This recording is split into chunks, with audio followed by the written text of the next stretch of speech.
भगवत कृपा जागृत आहे आणि म्हणून सर्व मिळून एका परमेश्वराला आपण प्रणाम करूया।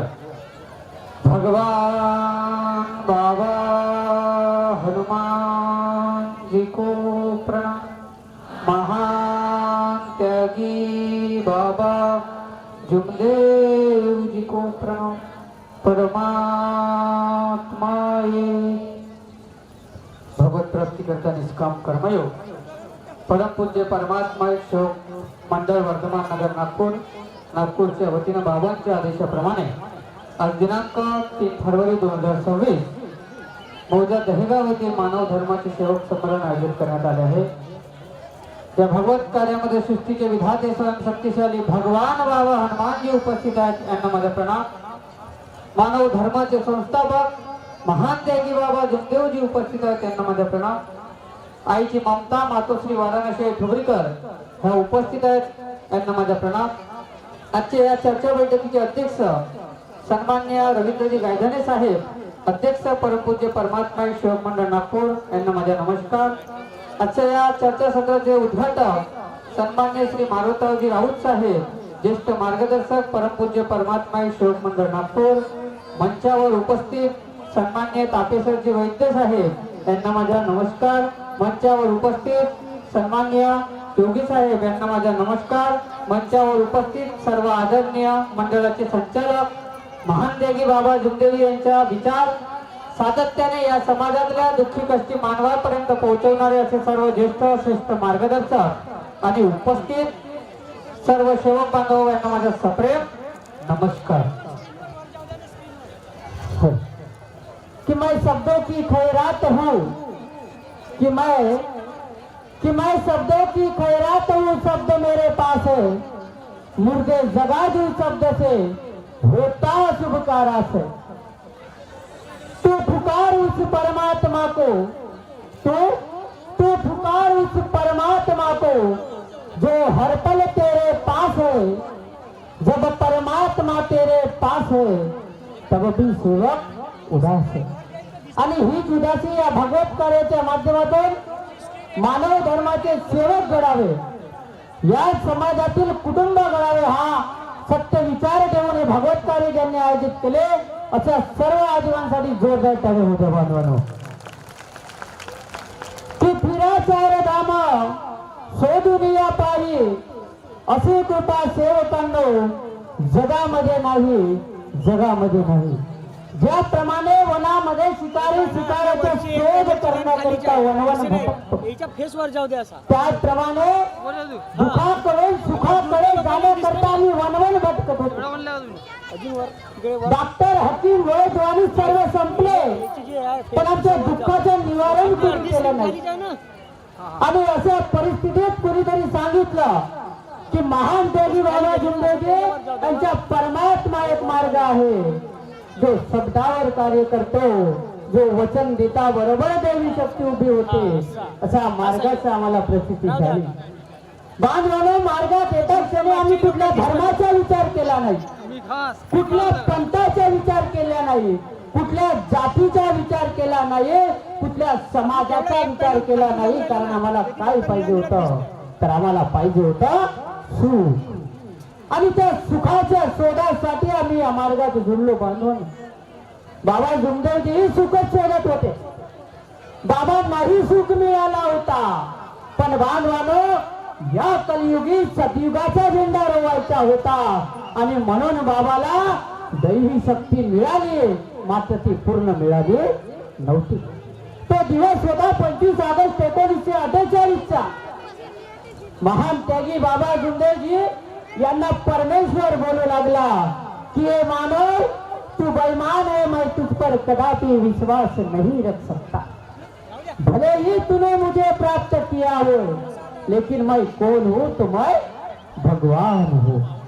बांधवाने, परमात्मा एक मार्ग जो आपण मोठ्या दिमागात बोलतो, तो खरा परमात्मा एक मार्ग कुठून मिळाला असेल तर बाबाला ज्याप्रमाणे परमेश्वराने मानव या बेईमान आहे असं बोलले, तेव्हा बाबांच्या जीवारी शब्द लागला।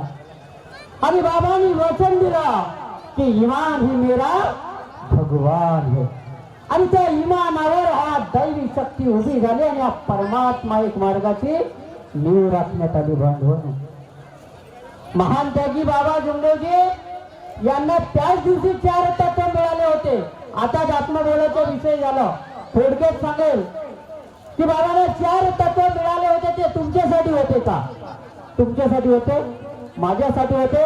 नाही बांधवांनो, ते सर्वप्रथम महान त्यागी बाबा जुमदेवजीसाठी होते. त्यातला 3रा तत्व होता दुःखदारी दूर करते हुए उद्धार. खरंच बाबांचे दुःख दूर झाले होते आणि खरंच बाबांनी ज्याप्रमाणे हा मार्ग आम्हाला सांगितला आहे की या मार्गात येणारा सेवक हा कधी दुःखी राहणार नाही, हा कधी गरीब राहणार नाही आणि त्याची आत्मा कुठेही भटकणार नाही. त्याचे शेवटी त्याच्या आत्म्याला मोक्ष प्राप्ती होईल. हा आहे उद्धार. आणि खरोखरच जे महात्म्याने या परमात्मा एक मार्गाची स्थापना केली, हा मानव धर्म आम्हाला दाखवला, हा मार्ग एका शब्दावर उभा केला. त्या व्यक्तीची आत्मा खरंच भटकत असेल का बांधवानो? तर त्याचा उत्तर आहे अजिबात नाही.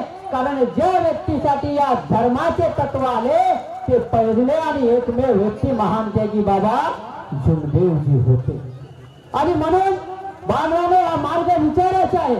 बाबांनी आपल्याला सांगितलं आहे की बुद्धीने कधी देव मिळणार नाही, तर त्यासाठी आम्हाला हृदय लागेल आणि आम्हाला विचारानेही देव मिळणार नाही, कारण त्यासाठी आम्हाला भाव लागेल आणि ती भावाची भक्ती आपल्या सर्वांना दिलेला आहे.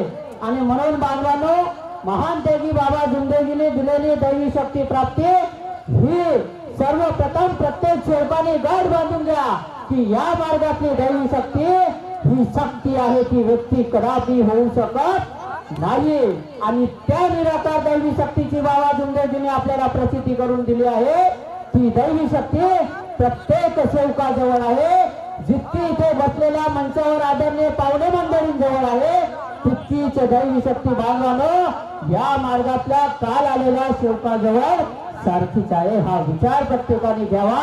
आणि ज्याप्रमाणे महान त्यागी बाबा जुमदेवजीने हा मानव धर्म आपल्यासाठी दिला आणि आपल्याला सुखी समाधानी आणि ऐश्वर्याचे जीवन महान त्यागी बाबा जुमदेवजीने या मानव धर्माच्या माध्यमातून दिलेला आहे, त्याचप्रमाणे या समाजातल्या तळागाळापर्यंत ही मानव धर्माची प्रसार पोहोचली पाहिजे. बाबांनी जो सतयुगाचं स्वप्न बघितलं आहे, तो सतयुगाचं स्वप्न पूर्ण करण्याकरिता प्रत्येक सेवकाने एकजुटीने एक ताकदीने परमपूज्य परमात्मा एक सेवक मंडळ वर्धमान नगर नागपूरच्या माध्यमातून या समाजाला जागविण्याचे कार्य करावे. आणि बाबांनी सांगितलं की ये मार्ग की निशाणी देश की निशाणी आहे आणि ते निशाणीमध्ये या कलियुगाला सतयुग बनवणे आणि त्यासाठी देणाऱ्याने देत जावे, घेणाऱ्याने घेत जावे, की देणाऱ्याने देत जावे, देणाऱ्याने घेत जावे. एक दिवस घेता घेता देणाऱ्याचे हात व्हावे, देणाऱ्याचे हात व्हावे. ते हात तुम्ही व्हा आणि या मानव धर्माचा प्रचार प्रसार करण्याकरिता बांधवांनो मंडळांतर्गत प्रत्येकाने कार्य करावे, हाच विचार आजच्या प्रसंगी सांगतोय. आणि बांधवांनो, महान त्यागी बाबा जुमदेवजीने हा मार्ग आपल्या कुटुंबासाठी दिलेला आहे. आम्हा प्रत्येकाला वाटते की आमचा धर्म मोठा झाला पाहिजे, आमच्या धर्माने जगावर आमचा राज व्हायला पाहिजे.